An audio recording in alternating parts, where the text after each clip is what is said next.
The live TV, सच सबसे आगे। Israel फिलिस्तीन युद्ध में अब कुछ ऐसा होने वाला है, ऐसा लगता है, जिससे इजराइल को एक बड़ा नुकसान होता हुआ साफ दिख रहा है। इजराइल फिलिस्तीन युद्ध आप लोग देख रहे हैं किस तरह से भयावह होता जा रहा है, कितना बर्बर होता जा रहा है, ये हम सबके सामने है। किस तरह से हालात बद से बदतर हो रहे हैं, खास तौर पर फिलिस्तीन के लिए।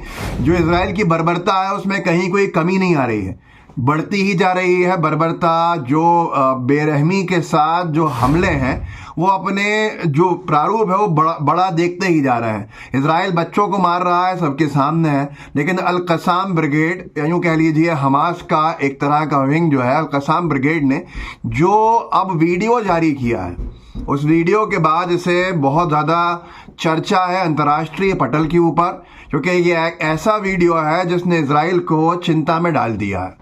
कुछ हथियारों के साथ वीडियो है, अल कसाम ब्रिगेड ने जारी किया है, और सबसे भयावह हथियार जो अब पहुंचे हैं फिलिस्तीन में इजराइल के खिलाफ इस्तेमाल होने के लिए। ऐसा लगता है कि ये अभी हैं या इनको आखिरी ब्रह्मास्त्र की तरह निकालने के लिए रखा हुआ था, क्योंकि वो वीडियो खुद अल कसाम ब्रिगेड ने पब्लिश किया है। मॉस्को न्यूज़ करके एक ट्विटर हैंडल है, उसने उसको डाला है, जिसमें अरबी में लिखा हुआ है, जिसका अंग्रेजी में अनुवाद लिखा है कि टेल एविव जो है वो जलेगा, मतलब इजराइल की जो राजधानी है वो जलेगी, और जेरूसलम जो है वो आज़ाद किया जाएगा। ये कसाम ब्रिगेड ने पब्लिश किया है इस वीडियो को इस टैगलाइन के साथ।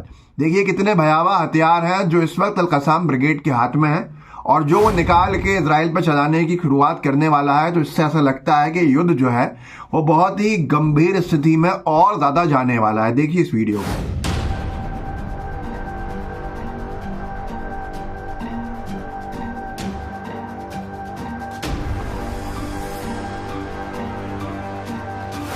ये वीडियो बड़ा है, अगर आप में से कोई ट्विटर वगैरह यूज़ करता है तो वहाँ जाके देख सकते हैं।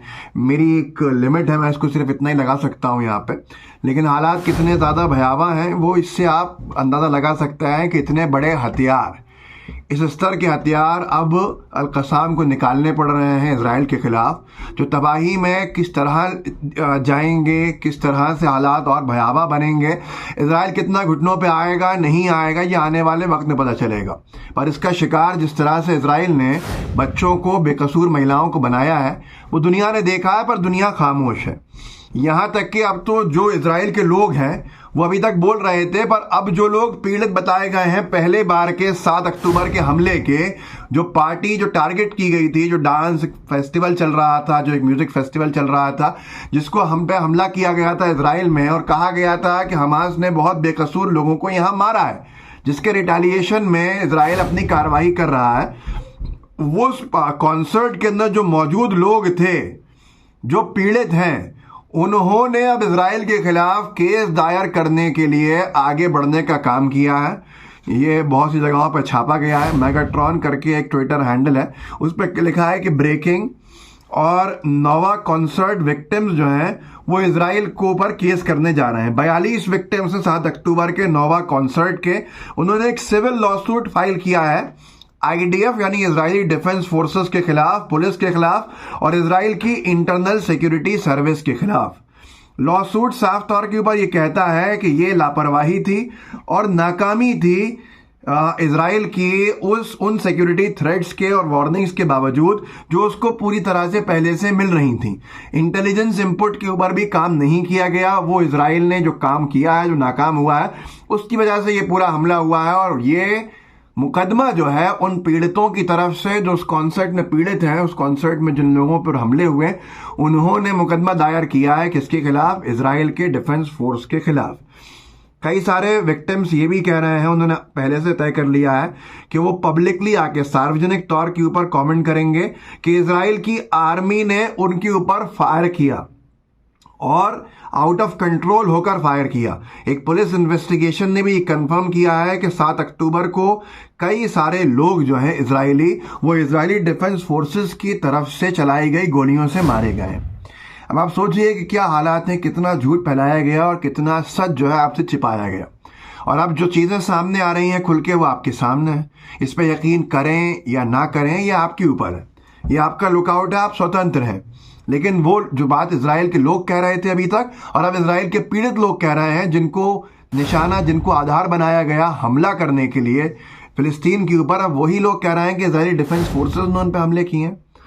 इसराइल ने अभी हाल फिलहाल में जो इकलौता बेत हानून के अंदर अस्पताल था बचा हुआ, उसको भी तबाह कर दिया कल।